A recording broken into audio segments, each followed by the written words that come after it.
first US pressing of Funhouse. This is my all-time favorite record. This one's the Canadian press. This one here I picked up in Detroit. First pressing of Earth AD. I was like, that's how much it's worth on the internet, and you can have this much money. So I got it for a really good deal. A Japanese pressing of Ramones' It's Alive. If I found a first Australian pressing, would I buy it?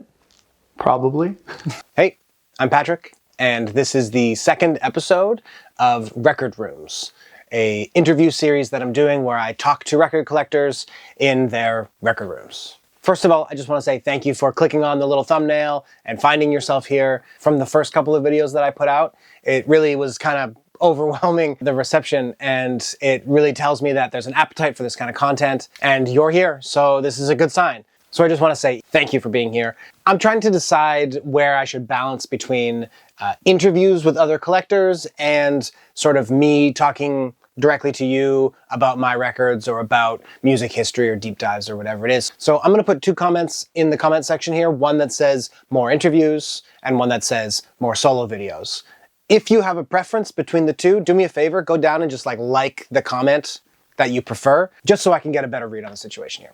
Appreciate it. In this episode, I'm talking to Matt Ellis. Matt is like a true blue rock and roller. He's a lifer, man, and you can tell. I think you're gonna understand what I mean by that. I wouldn't say he's a genre purist, but he certainly knows what he likes. By his own admission, mostly that's punk, but there's a lot of rock and roll. There's even a little bit of hardcore. I love a band that has a deep discography and you can collect 5, 6, 7, 10, 15 records by that band. I love to go deep into a discography like that, and Matt does as well, and you'll see this in this video. Almost just as much as he loves the music, Matt loves the organization of having a record collection. He loves cleaning, he loves alphabetizing, he loves his sleeves, not just like as a music fan, but as like a physical media fan. Matt also runs a rock school for kids called Noise Pollution Rock School.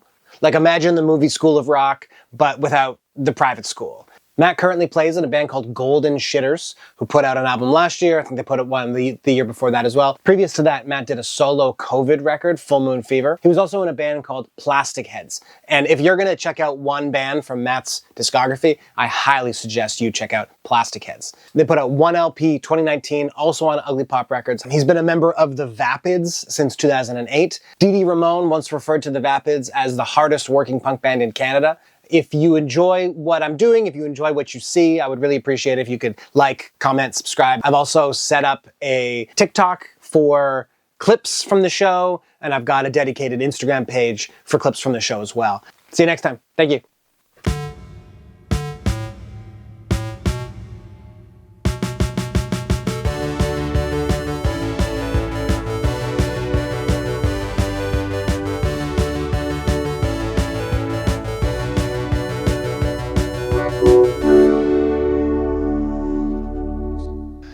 My name's Matt Ellis. I'm in Hamilton, Ontario. I'm a music teacher for kids. I run a rock school called Noise Pollution Rock School, and I play in a couple of punk bands, and I'm a record collector. My main chunk of collecting, I would say, is punk music and rock records, anything from the 60s up to modern day. I dabble on occasion in jazz music or maybe a little bit of pop or whatever floats my boat that day. I'm always happy to try something new, but majority of it's punk. Roughly how many records in your collection? My goal is to have a very curated collection, around 1,000 to 1,200 records. I'm always buying and selling, so I'm trying to keep it tight. What's your guiding logic behind what you buy, what stays, what goes? So the last couple of years, I have gone down the rabbit hole of needs to be a first or early press, and it needs to be in very good plus or near mint condition. So I don't generally take chances on things. I stopped buying reissues unless it's something extremely rare that I can't find. Most of what stays is music that is sentimental to me and very important. Even bands that I love, I could use Hawkwind for an example. They're one of my favorite bands. I've got, the first half dozen albums and a bunch of live stuff, but anything that I'm not huge on from the 80s onward, I'll trim a lot of that out of the collection. You mentioned Hawkwind. Maybe that's the answer to this question, but what band or single artist do you have the most records by? Probably either Hawkwind, the Ramones, or actually it's probably the Misfits. I have the most stuff. I generally don't buy bootlegs, but I do have Misfits bootlegs. Just the singles in particular are incredibly expensive. But that between Misfits, Sam Hain, Danzig, that's probably the most stuff that I have of any like singular artist, you could say. Danzig again related. Yeah. I'd love to get a first press of this. Just got to find one and pull the trigger eventually. Maybe, Pat, you never know. I told you, I got one for sale. I have to talk to you about that. This is a reissue, but this is also a misprint. There's like a couple cells missing here from the animation. It's not particularly rare, but it's near and dear to me. First pressing of Earth AD. I got a really good deal on this. Somebody selling a bunch of records. It was one of those, I want this much money. And I was like, that's how much it's worth on the internet. And you can have this much money. So I got it for a really good deal. Very lucky, right place at the right time. Sometimes that works. Yeah, I got Evil Live. I pretty much have all the Misfits stuff. It's not necessarily first pressings, but early pressings. Die Die My Darling, same thing. Legacy of Brutality, early press. I got Collection, first press. This one's kind of cool. Collection 2, that's the red vinyl variant. A reissue of Static Age. I'd love to have an original, but the same thing. If I saw one in person, I'd probably pull the trigger. If you're a Misfits fan, you know about 12 Hits from Hell. It's only released as a bootleg, but it's maybe their best record. So if you haven't heard that, you got to check that out. And then this came out a couple years ago. This is like demos and unreleased stuff. It was like a crown jewel and Misfits collectors, like unreleased stuff. I guess there's a lot of rumors where it came from. We won't talk about that too much because it's not really important, but the versions on this are really cool. And if you can find this and you're a fan, I recommend it.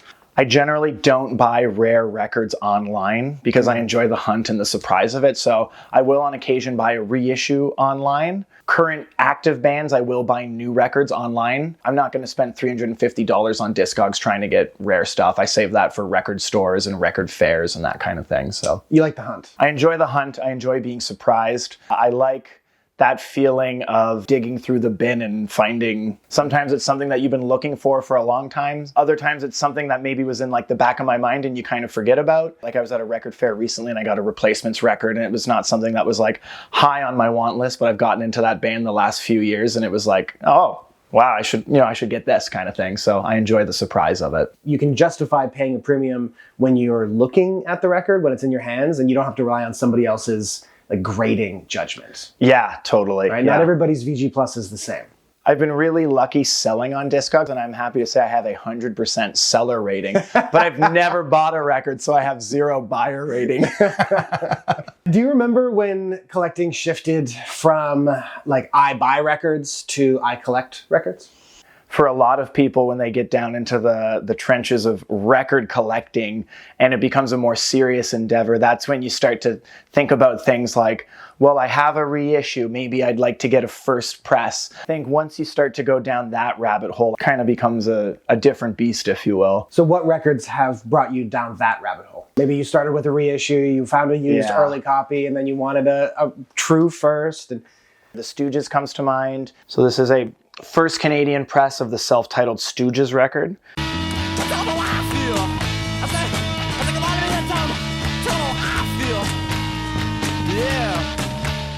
I had a reissue of this for a very long time. I actually recently got this from a really good friend of mine who was selling his collection. He called me to let me know he was selling it. So I was very happy. Thanks, Dave O'Connor. Really appreciate that. So it is nice when you get a record and it belonged to a friend. It makes it extra special, especially when it's like, a Grail record. It looks like it's in the shrink still? It is actually in the shrink, yeah.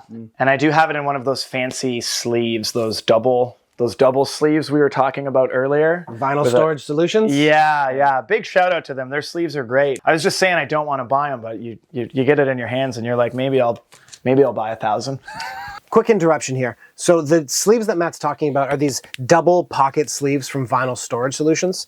They're double pocket because up top you've got a pocket for the record to sit in, and then along the bottom there's another pocket for the record to sit in. If you're the kind of person who keeps your records behind the jacket in the sleeve, like I am and like Matt is, this separates the two, so the jacket itself kind of always stays inside.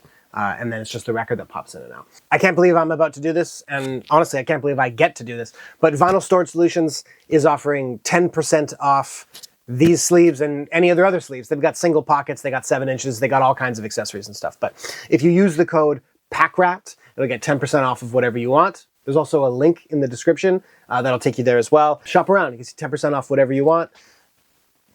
Pretty cool. Anyways, back to the video. This is a first US pressing of Funhouse. That's another Grail record. I got that at Speed City Records in London, an amazing Canadian record store. Like I said, I don't collect a ton of variants, but this is my all-time favorite record. This one's the Canadian press. It's like an early 70s Canadian press. I just got it because it also sounds really good. Part of what I like about records is like the story that you get with it. So this one here I picked up in Detroit at Record Graveyard when my one band went to go play there, a music festival a couple years ago. Yeah, the French pressing, but purchased in Detroit while I was playing in Detroit, so that's a really nice memory. Good souvenir. Good souvenir. This is a collection of outtakes from the Funhouse sessions. I wish I had the box set. I didn't buy it when it came out. They're out there. Maybe I'll buy one eventually. You can get like, you know, the 20 LP set. I put this record on New Year's Day a couple years ago for my partner to go into the bathroom and come out and say my water just broke. So that one, I always think about that when I listen to that record. And then 2 fun live records. They're really rough sounding, but if you're a diehard fan, that's the best you're gonna get. That Goose Lake bootleg is pretty good, I would say. I think that's the very last show with the first bass player. Yeah, Dave Alexander. He was kicked out after this. If you listen to that record, you'll understand why he was kicked out. Yeah. For the first 2 songs, he doesn't have a clue what he's doing. Yeah. And then it's like by track 3, he's off. Yeah. Yeah. And unfortunately, I think that's the best live document you're going to get from that era. But I mean, it is cool to see a band at their peak power also falling apart at the exact same time. This is a first Canadian press of Raw Power. The UK pressing of Raw Power, which has an alternate mix for Raw Power. So that's the reason I have that. You start getting into the weeds with multiple copies of records. This here is a bootleg of outtakes from Raw Power. It's kind of rare. It's not super expensive, but it's one of the best ones you can find of alternate Raw Power mixes. Once again, a terrible sounding, but fun. This one has James Williamson falling all over the place because the guitar's cutting in and out of the mix. Iggy Pop and James Williamson, post Stooges, Kill City, people know what that is. A lot of those don't sound great and I don't listen to them often, but since they are a favorite band, I just really can't let go of that stuff. I think this is like a normal part with collecting, especially how like the price of records the last few years has like gone up so much, but it's like, oh, there's that record that I really want. And I'm like, oh, well, I already have like a copy of it, but I don't have that pressing, and that's a really early pressing, and it goes from sort of like a almost like begrudging thing to an excitement really quickly. I think that's why I don't buy records online, because I know the personality that I have and I don't want to open that door. Do you remember the first record that you bought that like felt expensive? Like you're like, I can't believe I'm about to spend X amount of money on a record. Remember the first time you did that? Yeah, there's 2 that come to mind. A Japanese pressing of Ramones' It's Alive.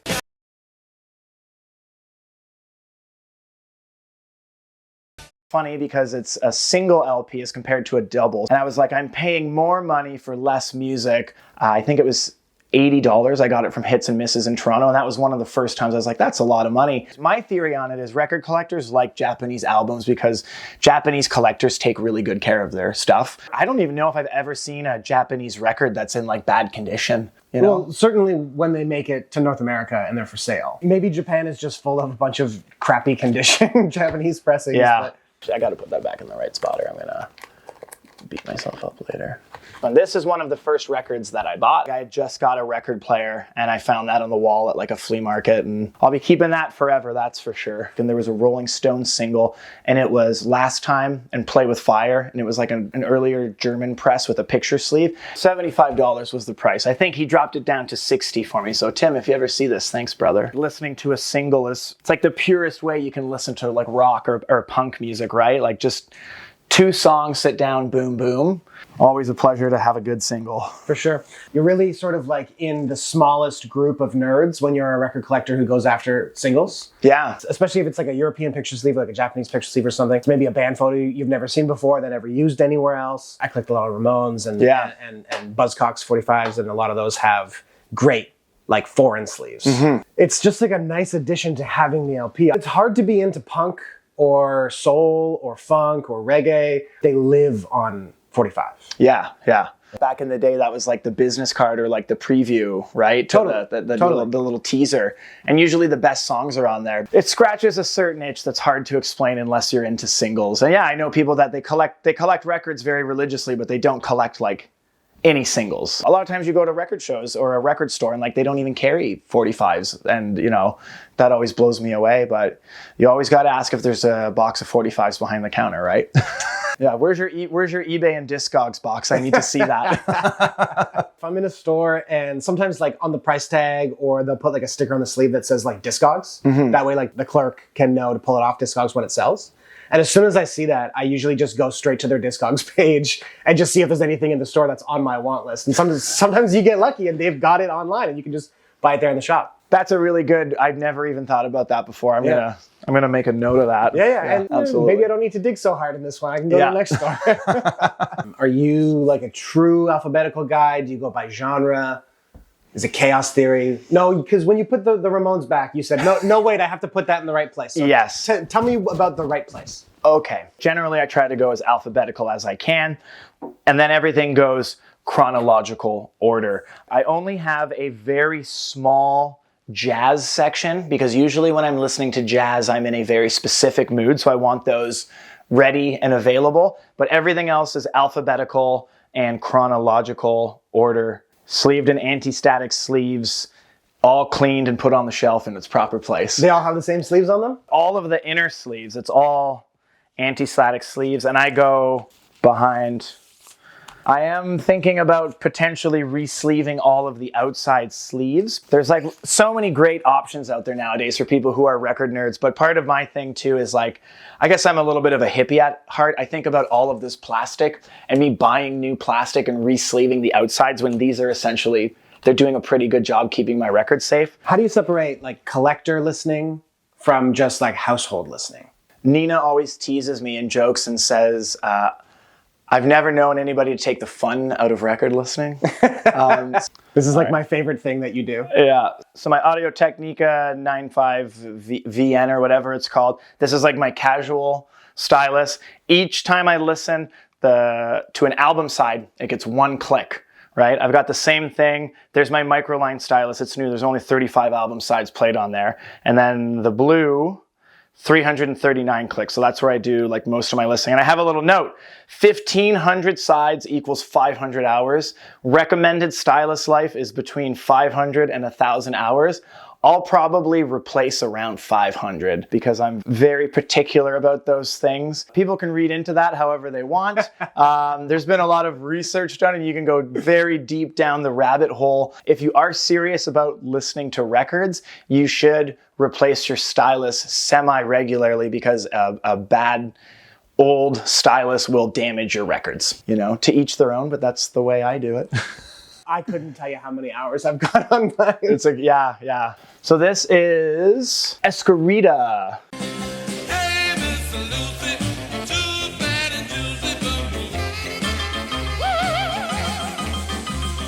People say he was Little Richard first and Little Richard stole his shtick. This is like a 59 press. This is just like so raw and unhinged, and it's probably the oldest record that I own. So that's a really fun one right there. They played together and stuff like that, and there was some give and take in the vibe between Little Richard and Escarita. There's a little bit you can like read on there, but he was also a gay African-American rock and roll piano player. So the similarities between them and the give and take, I mean, it's undeniable.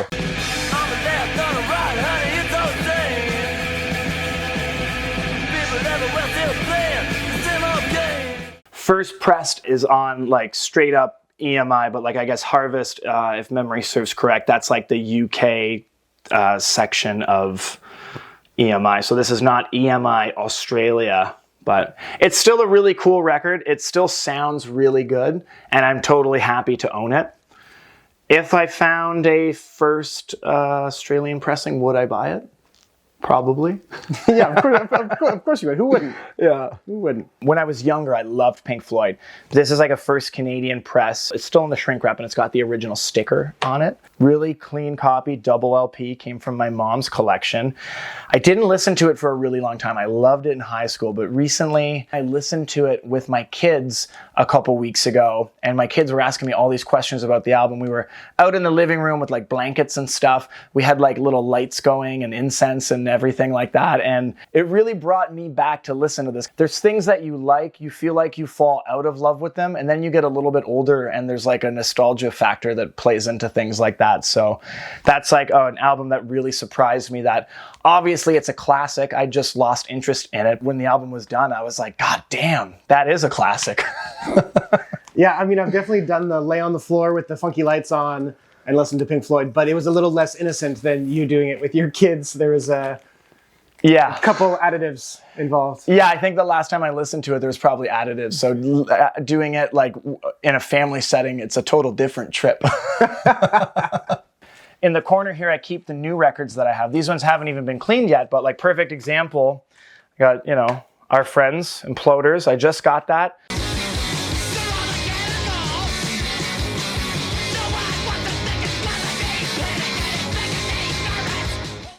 The new Homefront album.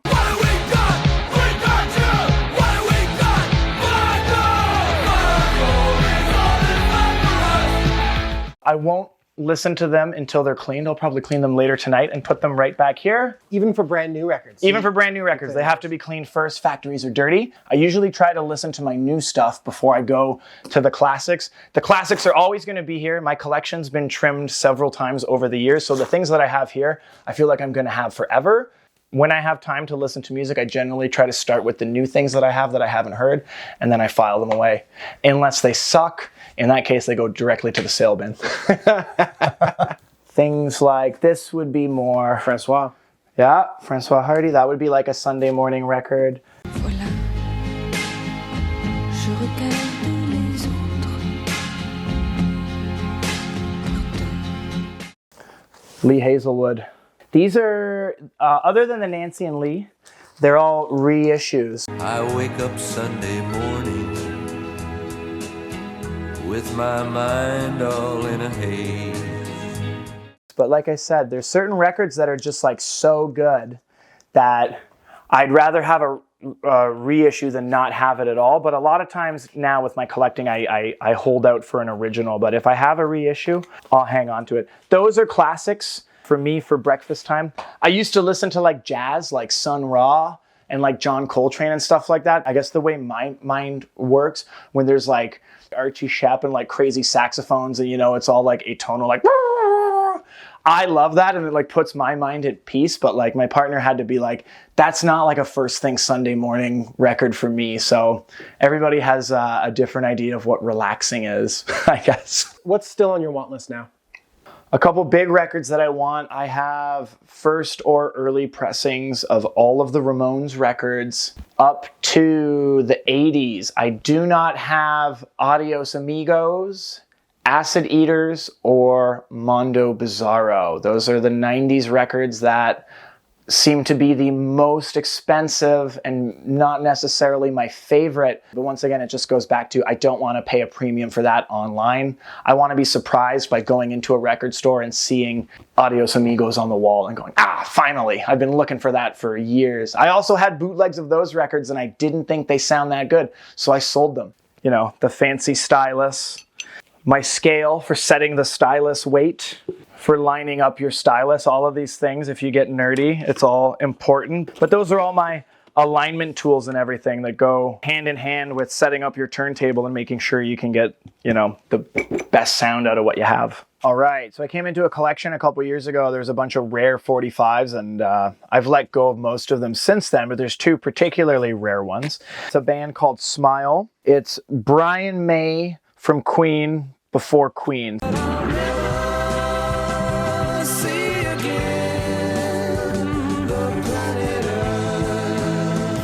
It's one of those records that was like a promo only release. I'm sure I can sell this to a Queen fan. I'm just trying to figure out exactly what it's worth. But the next one I have is much rarer. If anybody's familiar with the Canadian hard rock band Warpig. This is a project that happened, I believe, after Warpig. The band was called Bingo.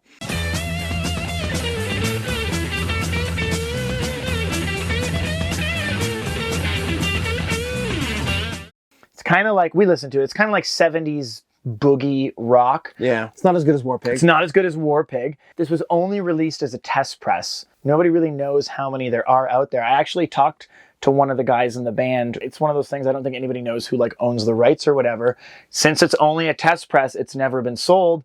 I'm probably going to sell it. I just don't know what it's worth.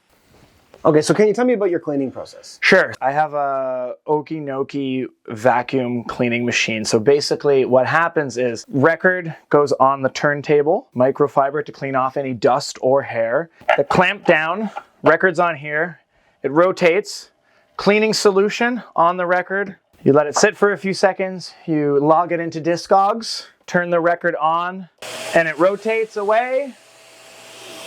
You do a couple of passes, because you want to make sure that your record is super clean. Distilled water, once again, turn it on, brush it. The vacuum goes back on, another pass. Flip the record and repeat. I have all of my anti-static sleeves up here. They sit for a moment. I'll do a half a dozen or a dozen records. Into the sleeves they go, into the back of the jacket, and boom, you've got a perfectly clean record.